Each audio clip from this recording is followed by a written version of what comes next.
Hello and welcome to Cinequest 2020. I'm your host, Bridget Gila, coming to you from the beautiful California Theater in San Jose, California. Please join me on the red carpet as we celebrate opening night with entertainers, artists, and special guests as they discuss their creativity and thoughts that went into their movies and projects. A big thank you to Cinequest CEO and founder Haftin Hassi. And now it's time to get elated as we enjoy Cinequest's 30-year anniversary. Enjoy the show.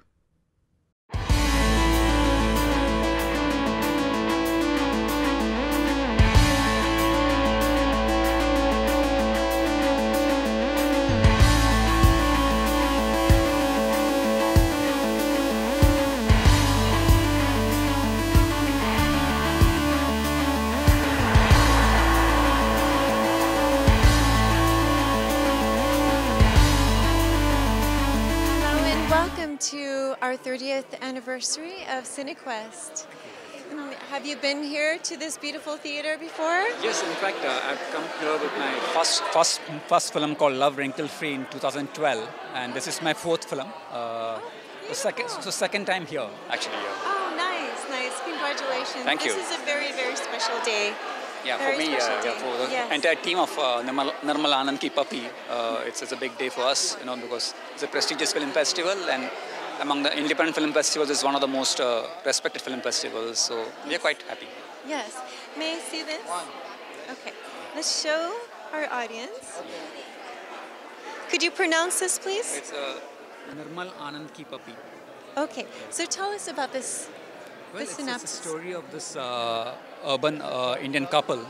They have a small pet at the home, and what happens to this family or their marriage once a pet goes missing from their life, and how it starts affecting their marriage. The wounds which were not visible when the puppy was there starts coming out in the marriage because now you don't have the therapist at home, the therapist as in the dog. So I just try to understand. Nirmal Anand is the name of the character, the husband, and it's a character study in some way of his husband and how he's trying to cope with the absence of the puppy and how he tries to make the marriage work despite all the challenges. Yeah, absolutely. It sounds like a wonderful movie. Thank you. Is it based on a true story? It's not a true story, but it's around me. Like, I'm also a married guy with a daughter and a dog. I use my own dog for the movie, but it's also a lot of people around me. I keep seeing now in India too, going through separations. Staying married seems to be a big challenge for a lot of people. So it's a comment on that. Also, I feel maybe we should try a bit more harder to stay together, because I know challenges are plenty, but maybe the solution could be having a pet. Oh, absolutely. I wholeheartedly agree with you. Wholeheartedly. So thank you so much. What about cats? The cast, we've got wonderful actors: Karanveer Khullar, Jillian Pindo, Khushbu, Salman Sharif, Vipin Hero. Wonderful actors in India, and I was lucky to work with a good team. Totally independent in spirit. I mean, in fact, one of the this movie I've also written by me and my dog. I've credited my dog also. And your dog? My dog. Your dog. Hermione and me are the script writers of the movie. Hermione is my pet. Hi. Thank you. Is this your first time here? Yes. First of all, tell me your names. I am Kelsey Bollig. I'm the writer-director of Asking for a Friend, the movie. And I'm Jacqueline Bell. I'm the actress in Asking for a Friend. Okay. So tell us about the synopsis.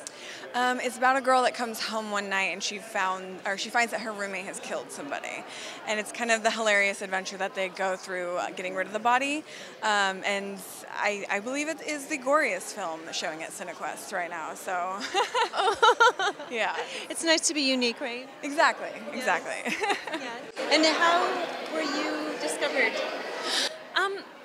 So we went to college together, actually. So I did audition for it, but that was, she knew that she knows more. Yeah, I wrote the part for her. It was a killer fit. Yeah, exactly. Killer fit. That's the perfect way to put it. Is there anything that you'd like to share? I mean, it's playing tomorrow at 3 Below at 8:30, and then Saturday in Redwood City Century 20 at 4:15. I play the dead body as well as I'm the writer-director, so I am cut up into pieces, and it's very exciting.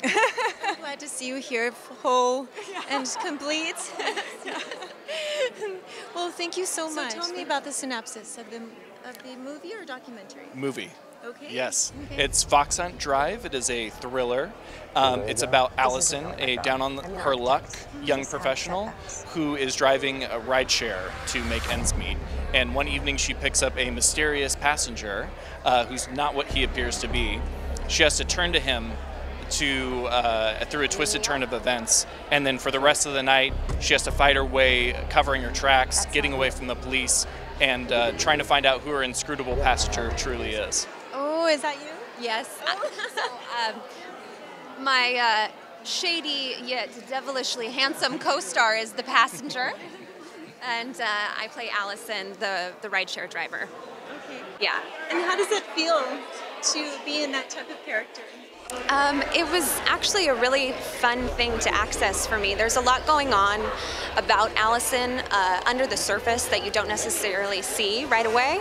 And Drew and I had a great time breaking down the script, figuring out who Allison really was. And Michael and I had a wonderful time interacting with each other. Lots of time in the car because it's about driving. So we got along really well. We had a great time filming together. Wonderful. Michael, do you have anything to say? I second everything that Lizzy said. It was 4 weeks of a real dream working with these two. Yeah. So you guys had a lot of great time. We did, and to her point, we spent a lot of time in the car. So when we first met, we met maybe an hour before we shot our first scene together. Yeah. And there was something about discovering that we both had a background in theater, where straight away it was like, okay, we're good to go. We know how to work together. And I felt like we developed a shorthand very, very quickly. So by the time we rolled on the first scene, I felt like I had a really good partner at my back. Yeah. Wonderful, wonderful. How was it inspired? It was actually written by Adam Armstrong and Marcus DeVivo, and they had a very quick 3 months to write the script. So I think they were inspired by just... I'm inspired. Thank you. Yeah, our day and age and how everything works with the rideshare services, yeah. Yeah, Adam is actually a rideshare driver himself. Tell me his name again. Adam Armstrong.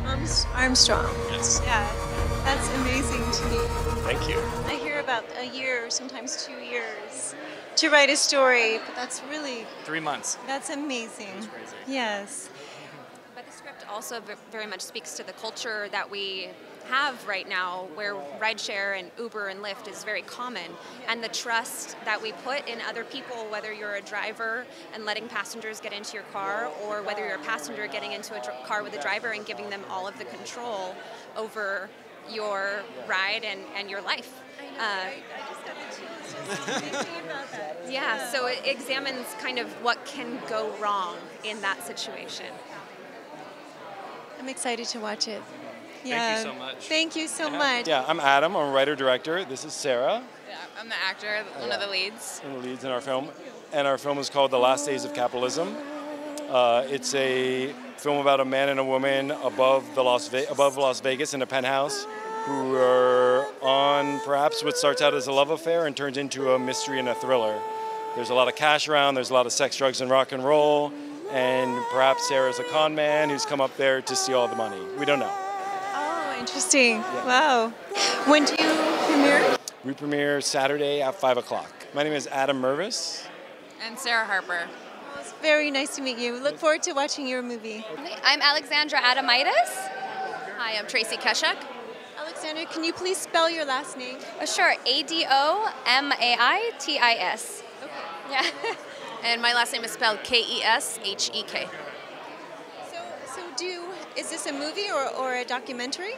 It's actually a 30-minute pilot, so it's intriguing. It's called Saint, and it's about a subculture of hackers. So we've got a lot of action-packed, different characters, intrigue, violence, mystery.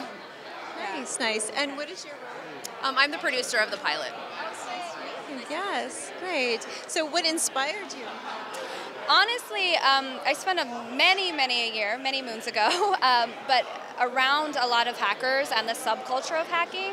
And for me, I had never experienced anything like it before because I had grown up a dancer. So being around all these different creative, kooky, weird people, it was so cool, and I was inspired to write the story through my experiences with all these characters because they were all just so different and just amazing to spend time with. So I wrote the story based kind of around some of those characters, and I put my own twist on it. So yeah. Wonderful. Oh, it sounds so exciting. So I look forward to watching your show. Is this your first time? Yeah, this is our first time at Cinequest. First time in America, actually. Oh, for me. my gosh. He's been before. Wonderful, wonderful. Yeah. Well, 30 years of Cinequest. This is our 30th anniversary. That's amazing. Yeah. That's so good. Yeah. So tell me your name. My name is Ryan Kruger. I'm the director of Fried Barry.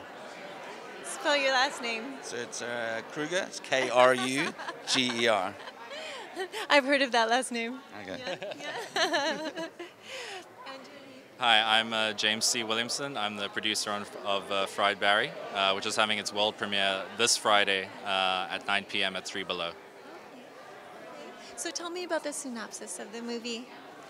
So Fried Barry is about a heroin addict that gets this guy is down and out, bit of a horrible guy, and he gets abducted by aliens, and basically the aliens take control of his body, spits him back out and from the spaceship, and it's this heroin addict junkie's body with the alien controlling him, walking around Cape Town on this crazy, wacky adventure. So it's very crazy, it's very out there, and for South Africa, we don't normally make movies like this. Normally we make historic movies about history of South Africa and dramas and apartheid movies. So this Fried Barry is definitely the first of its kind to come out of South Africa. So we really want to try to break that mold and show that we can make different movies in South Africa, and that's why we're here as well. So.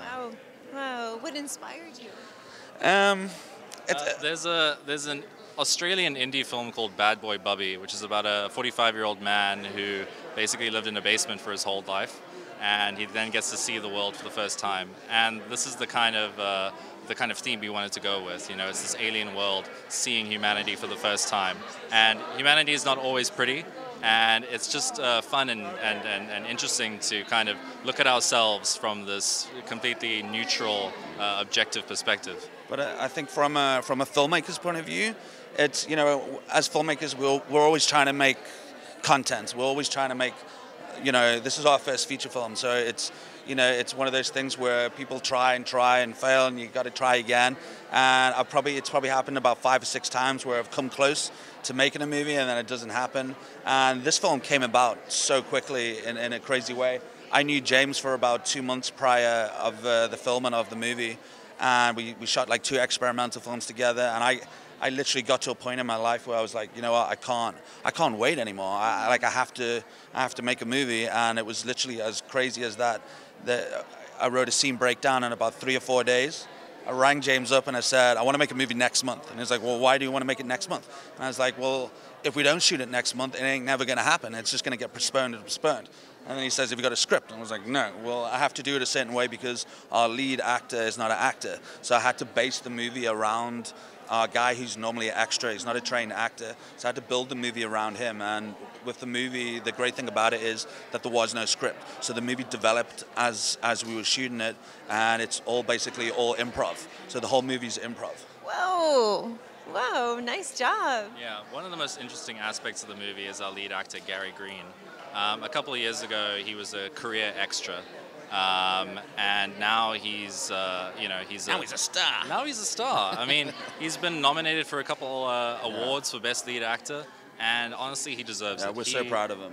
We're so proud of him. 100,000% into the role, and no one can play Fried Barry quite like he does. Exactly. Tell me his name.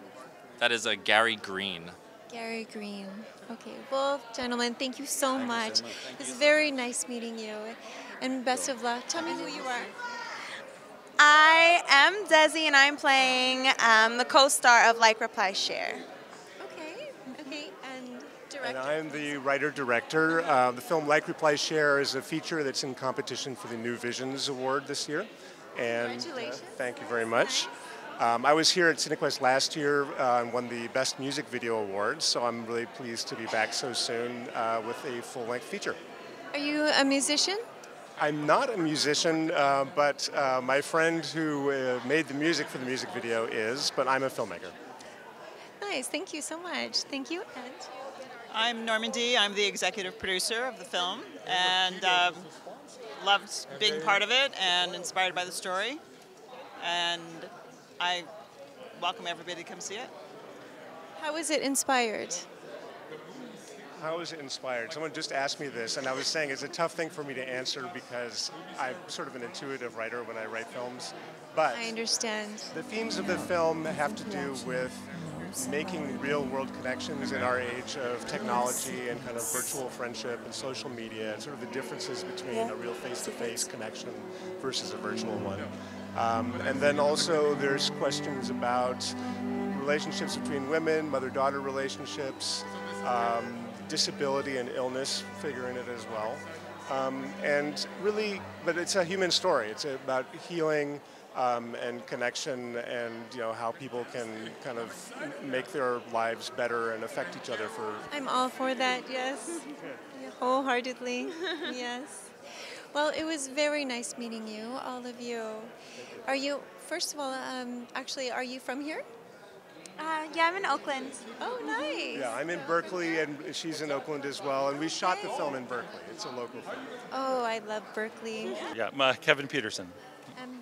Kevan Peterson. So tell me about your movie documentary. Yeah, so I did an animated short. It's called Cruel Shoes. I'm the producer and director of it. It's written and performed by Steve Martin.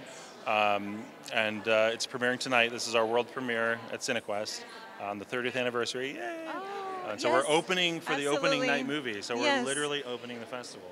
Are you excited? Yes, I'm very excited. That is so exciting. Yeah. Are you a comedian?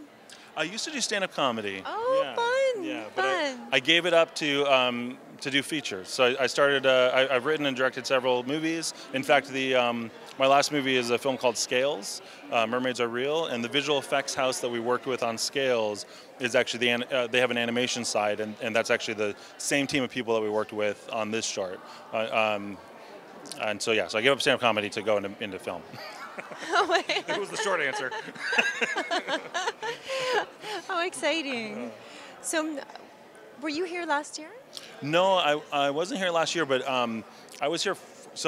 I've been part of Cinequest in the past, and 14 years ago, I was introduced to a man at Cinequest who kind of helped me launch my first animated short.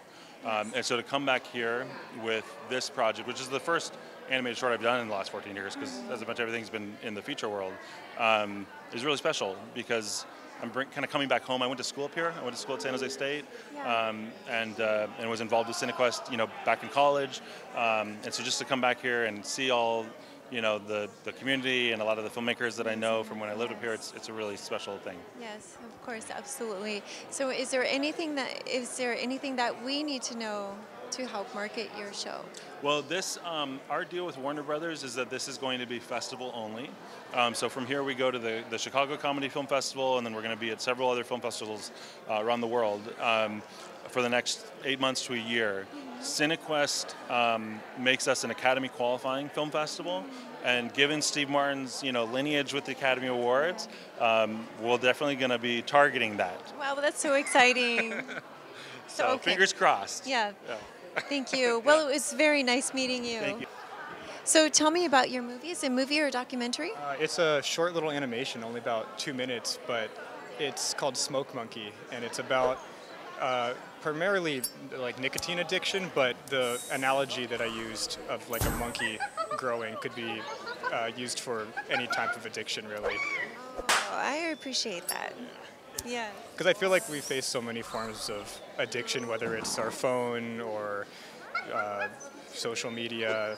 So I didn't want to alienate with just one type of. It may be smoking in the film, but I wanted to make sure the message can apply to everyone. So. Yeah, thank you for that. I'm sure a lot of people would really appreciate this. Beautiful in this Thank dress. you so much. My name is Whitney Legg. Yes. Please spell your last name. Yes, Legge. Tell me about, is it a movie or a documentary? It's a documentary, a short documentary in the students program, and it's specifically about a young girl named Mariam, and she goes around San Francisco and rescues pigeons from infections and diseases that might kill them. So she goes and catches the birds and de-strings them and releases them when they're... Oh my goodness. I love this. She also battles being bullied at school for who she is, and so this is her way of kind of dealing with being bullied and being gentrified, and so she kind of Beautiful. When does this premiere? Today? Where? It premieres on Sunday, March 8th, and also March 15th at the Redwood City Theater, part of the Mad World section of short films. It's a short narrative film. It's called Old Hen. It's about an elderly crossdresser, or should I say older crossdresser, based or inspired by Richard's life. And he's also the lead actor in it. And it's my first directorial role, position, and it's Richard's first opportunity to be a lead actor. And we worked on it together. We did. Very proud of what we have. 15 minutes, just gorgeous. Yes, yes. Amazing synopsis in 15 minutes. Yeah. I was an actor when I was very young.